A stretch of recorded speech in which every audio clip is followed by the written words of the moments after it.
신종 코로나 바이러스 감염이 연일 계속되고 있는데요. 전 세계 20여 개 국가에서 확진자가 나오고 있고 중국에서도 사망자가 늘어나고 있는 상황입니다.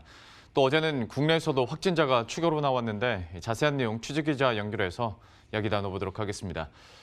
소지영 기자, 일단 우리나라에서 어제 추가로 확진자가 나왔는데 이 소식부터 한번 전해주시죠. 네, 어제와 오늘 총 3명의 확진 환자가 나왔습니다. 5번째 환자는 업무차 중국 우한시를 방문한 후 지난 24일 귀국한 32세 한국인 남성입니다. 또 다른 확진 환자는 56세 한국인 남성으로 3번째 확진 환자와 접촉하면서 감염된 것으로 알려집니다. 국내에서는 처음으로 사람 간 전염 사례가 확인됐습니다. 또 오늘 오전에는 7번째 확진 환자가 나왔는데 28세 한국인 남성입니다. 이 남성은 중국 우한에서 청도를 거쳐 인천공항으로 지난 23일 입국했습니다. 7번째 확진 환자의 경우 무증상 입국자로 보건당국의 능동감시 대상자가 아닌 것으로 전해집니다. 따라서 보건당국은 이 환자가 증상이 나타난 이후 4일간 접촉한 사람들을 상대로 심층 역학조사를 진행할 예정입니다. 예, 그 앞에서 잠깐 나왔었던 그 이번 확진 환자 중에서 사람 간의 전염 사례 있지 않습니까? 그 내용도 한번 전해주시죠. 네, 일단 일본에서는 우한에서 온 여행객을 태운 버스 기사와 동승했던 안내원, 또 독일 확진자는 중국 상하이에서 출장을 온 중국인 여성 동료와 접촉을 했고, 우리나라 5번째 환자는 3번째 환자와 서울 강남구의 한 식당에서 식사를 하면서 감염이 됐습니다.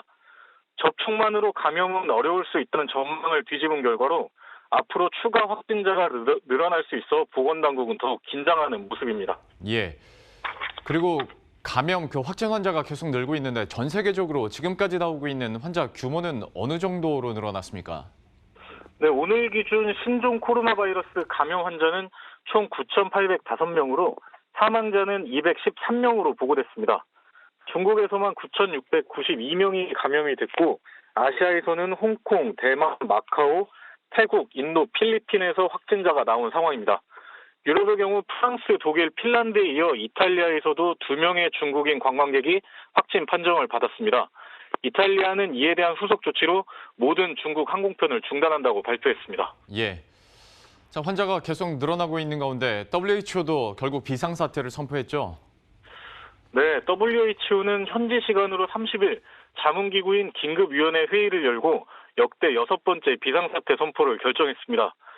중국 이외의 18개국에서 감염 사례가 98건 이상 발생했고 8건 이상의 사람 간 전염 사례가 나왔기 때문으로 풀이됩니다. WHO는 비상사태에 있어 각종 교역과 이동 제한은 권고에서 제외한다고 결정했습니다. 비상사태가 선포되면 WHO는 해당 지역에 조사단을 파견하고 출입국 제한을 권고할 수 있습니다. WHO의 비상사태 이후 각종 권고에 강제력은 없지만 미흡한 사항이 발견된 경우 WHO 합동 외부 평가에서 보완 지적은 받을 수 있습니다. 지금까지 머니투데이 방송 소재현입니다.